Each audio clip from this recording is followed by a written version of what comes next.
মানুষের জীবনের সবচেয়ে জরুরি কাজ কোনটি, সবচেয়ে গুরুত্বপূর্ণ কাজ কোনটি? সেটি হচ্ছে নামাজ। নামাজ আপনি কখনো ছাড়বেন না।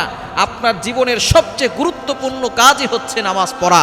আল্লাহ পাক রব্বুল আলামিন নিজে বলে দিয়েছেন সূরাতুজ জারিয়াতের 56 নম্বর আয়াতে, ওমা খলাকতুল জিন্না ওয়াল ইনসা ইল্লা লিয়াবুদুন, I have created the human and the jinn people to worship only me. আমি মানুষ এবং জিন জাতিকে একমাত্র আমার ইবাদত করার জন্য সৃষ্টি করেছি। ঈমানের পরে সবচেয়ে গুরুত্বপূর্ণ কাজই হচ্ছে নামাজ। নবীজি সাল্লাল্লাহু আলাইহি ওয়াসাল্লাম তার ইন্তেকালের সময় সবচেয়ে গুরুত্বপূর্ণ যেই মেসেজ আমাদেরকে দিয়েছেন সেটা হচ্ছে আসসালাত।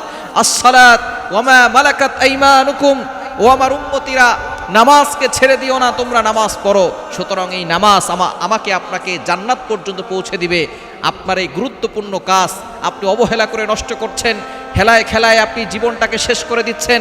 আজান পড়ে গেছে, আপনি দোকানে বসে আছেন, আজান পড়ে গেছে, এখনও আপনি কানের ভিতরে হেডফোন লাগিয়ে শুয়ে শুয়ে গান শুনছেন, মুভি দেখছেন, English movie, Hindi movie, Bangla movie দেখতে দেখতে সময় নষ্ট করে দিচ্ছেন। মনে রাখবেন, আল্লাহর কাছে কিন্তু ফেরত যেতে হবে। নামাজ না পড়লে আল্লাহর কাছে হিসাব দিতে হবে। কেননা সর্বপ্রথম এই নামাজ সম্পর্কে আল্লাহ জিজ্ঞেস করবেন। আল্লাহ পাক রব্বুল আলামিন নামাজের ব্যাপারে যদি আপনি প্রতিটি প্রশ্নে ফার্স্ট হয়ে যান, তাহলে আপনি সামনের ধাপে এগিয়ে গিয়ে জান্নাত যেতে পারবেন।